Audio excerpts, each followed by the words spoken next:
हरे कृष्णा दोस्तों, एक बार पुनः आप सभी के सामने एक ज्ञानवर्धक व प्रेरणादायक कहानी लेकर आया हूं। दोस्तों, आप अगर इस चैनल पर नए हैं तो इस चैनल को सब्सक्राइब कर बेल आइकन को प्रेस कर दीजिएगा ताकि हमारी आने वाली नई वीडियो का नोटिफिकेशन आप लोगों को समय समय पर मिल सके। तो दोस्तों, आइए आज की इस कहानी को शुरू करते हैं। इन 4 हालातों में स्त्री से मोह नहीं करना चाहिए। प्राचीन समय की बात है। उज्जैन नगर में राजा विक्रमादित्य का शासन था। विक्रमादित्य राजा बड़ा ही धर्मात्मा और सत्यवादी था। उनके राज्य में ना कोई गरीब था और ना कोई भूखा था। राजा के यहाँ एक ब्राह्मण था। राजा ब्राह्मण को बिना काम करवाए ही राज्य के अन्य नौकरों की तरह पैसे देते थे। जब ब्राह्मण बूढ़ा हो गया तो उसने एक दिन अपनी पत्नी से कहा कि हे प्रिय, हमें राजा का धन खाते खाते जीवन बीत गया। राजा ने कभी हमसे काम नहीं लिया। महाराज तो हमें वेतन एक नौकर की तरह देते हैं, लेकिन कोई काम नहीं करवाते हैं। हम चाहते हैं कि हम राजा के ऋण से मुक्त हो जाए, और ऋण से मुक्त हम तभी हो पाएंगे जब राजा हमसे कोई काम करवाएगा। यही सोचकर वह ब्राह्मण राजा के पास गया और बोला, महाराज, बिना काम के वेतन खाते खाते हमें बहुत वर्ष बीत गए, परंतु आज तक आपने हमसे कोई काम नहीं लिया। हम धर्मराज को क्या मुंह दिखाएंगे? इसलिए मेरी यह इच्छा है कि आप मेरे से कोई काम करवाए जिससे हम ऋण से मुक्त हो सके। दोस्तों, ब्राह्मण की बात सुनकर राजा कहने लगे कि ब्राह्मण, वैसे तो हमारी यह प्रतिज्ञा है कि हम किसी ब्राह्मण से कोई काम नहीं करवाते, लेकिन जब आप कह रहे हैं तो मैं आपको एक काम देता हूं, आप उसे करके लाना। आप हमारे लिए काम के रूप में गंगा स्नान करके आओ और एक बोतल में हमारे लिए गंगा जल लेते आना। यही आपकी नौकरी होगी। दोस्तों, राजा की बात सुनकर ब्राह्मण बहुत खुश हुआ। अपनी पत्नी से कहा, हे भाग्यवान, आज मैं राजा के कहने से गंगा स्नान करने जा रहा हूं। तो फिर ब्राह्मण की पत्नी बोली, स्वामी, अगर आप गंगा स्नान को जाओगे तो आपके जाने के बाद मैं अन्न जल कैसे ग्रहण करूंगी? आप तो जानते हैं कि आपके दर्शन किए बिना मैं अन्न जल ग्रहण नहीं करती हूं। तब ब्राह्मण कहता है, देखो, अपनी एक तस्वीर इस दीवार पर बना देता हूं, तुम इस तस्वीर की दर्शन कर भोजन कर लिया करना। 2-4 दिन की बात है, फिर मैं आ जाऊंगा। इतना कहने के बाद ब्राह्मण देव गंगा स्नान को चला जाता है। जाते जाते ब्राह्मण राजा से कह गया कि मेरी पत्नी घर पर अकेली है, आप उसकी देखभाल करते रहना। राजा ने कहा, आप किसी बात की चिंता मत करना, मैं आपकी पत्नी की देखभाल करता रहूंगा। दोस्तों, यह कहकर ब्राह्मण गंगा स्नान करने चला जाता है। इस दौरान राजा ब्राह्मण के घर की देखभाल करने के लिए प्रतिदिन एक चक्कर उसके घर पर लगा आते थे। धीरे धीरे कई दिन बीत गए, पर ब्राह्मण गंगा स्नान करके अभी नहीं लौटे। एक दिन ब्राह्मण के पड़ोस में आग लग गई। लोगों ने उसे बहुत बुझाया, लेकिन आग नहीं बुझी और धीरे धीरे आग ब्राह्मण के घर पहुंच गई। उस ब्राह्मण की पत्नी घर के अंदर दीवार पर बनी ब्राह्मण की तस्वीर की दर्शन कर रही थी। आग जब घर में फैल गई तो ब्राह्मण की पत्नी तस्वीर को आग से बचाने के लिए छाती से लगाकर खड़ी हो गई। दोस्तों, उसके बाद उस तस्वीर के साथ ही साथ ब्राह्मण की पत्नी जलकर मर गई। राजा को जब पता लगा तो भागता हुआ आया और ब्राह्मण की पत्नी को मरा देखकर उसे बहुत दुख हुआ और सोचने लगा कि ब्राह्मण को क्या जवाब दूंगा। दोस्तों, राजा इसी सोच में बैठा था कि इतने में गंगा स्नान करके ब्राह्मण भी लौट आए और घर जाकर ब्राह्मण ने देखा कि आग में जलकर उसकी पत्नी मर चुकी थी। तो वो क्रोधित हो उठा और राजा के पास जाकर बोला, हे महाराज, मैं गंगा स्नान को जाते समय आपसे कह गया था कि मेरी पत्नी की देखभाल करना, लेकिन आप मेरी पत्नी की देखभाल नहीं किया, इसलिए वो आज आग में जलकर मर गई। दोस्तों, ब्राह्मण देव को क्रोधित देखकर राजा हाथ जोड़कर कहने लगे, इसमें मेरा कोई दोष नहीं है। मैंने आपकी पत्नी की देखभाल किया, लेकिन आपकी पत्नी दीवार पर बनी हुई तस्वीर को बचाने के लिए घर से बाहर नहीं निकली, जिस कारण वह जलकर मर गई। अब जो होना था सो हो गया। आप अपने क्रोध को शांत कीजिए। मैं आपकी पत्नी को जीवित करने का इंतजाम करता हूँ। आप हमें 1 माह का समय दीजिए। दोस्तों, इतना कहकर राजा ने ब्राह्मण की पत्नी की लाश को तेल में रखवा दिया। फिर ब्राह्मण से कहा कि आप 1 माह का इंतजार करें। राजा विक्रमादित्य अपना राजकाज मंत्री को सौंपकर अमृत की तलाश में चल दिया। कई दिन के बाद चलते चलते राजा एक गांव में पहुंचा। वहां एक घर के द्वार पर चबूतरा बना हुआ था। विश्राम करने के लिए राजा उस चबूतरे पर बैठ गया। उस घर में एक बुढ़िया और बुढ़िया की बहू रहते थे।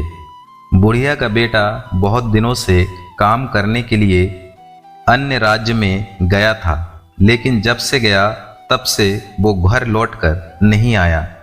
बुढ़िया का बेटा देखने में एकदम राजा विक्रमादित्य की तरह लगता था।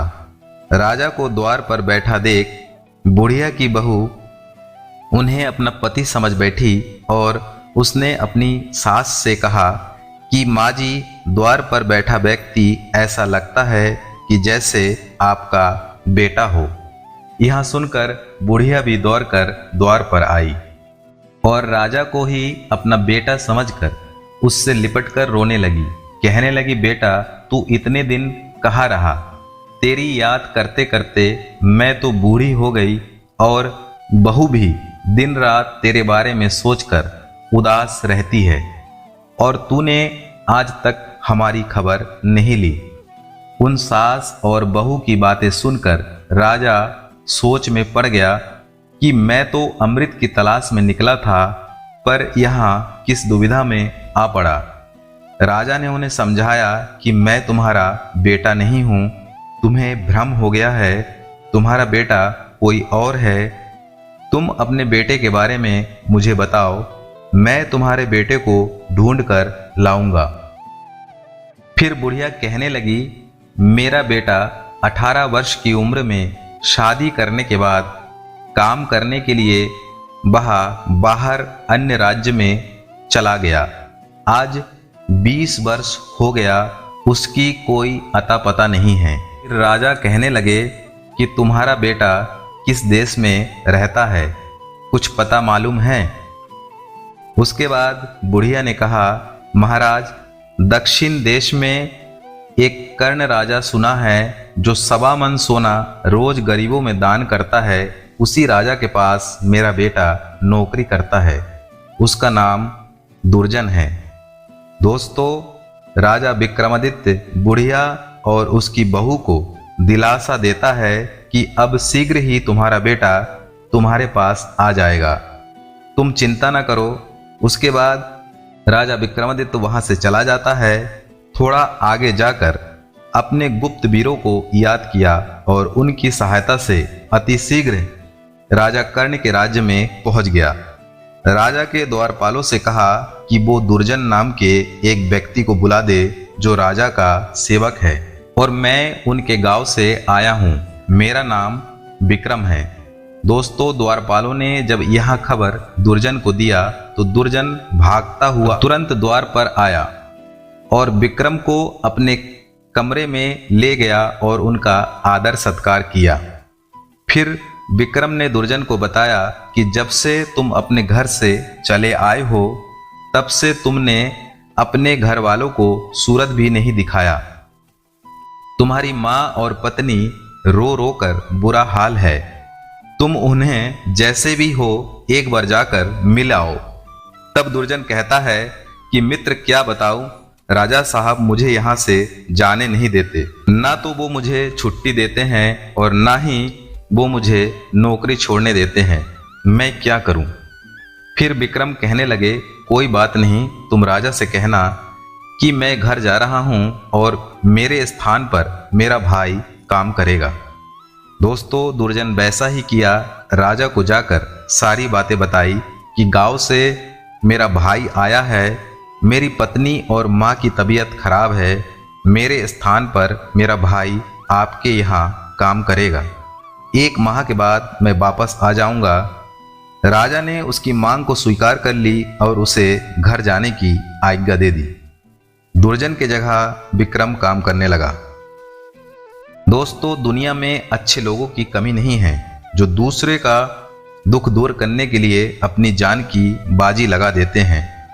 राजा विक्रमादित्य स्वयं एक राजा होकर भी दूसरे के स्थान पर नौकरी कर रहा है। अब मैं राजा कर्ण के बारे में बताता हूँ। राजा कर्ण हर रोज आधी रात के समय नगर से बाहर एक देवी के मंदिर में जाता था। वहाँ एक खौलते हुए तेल की कढ़ाई रखा था। देवी राजा कर्ण को पकड़कर उस तेल के कढ़ाई में डाल देती थी।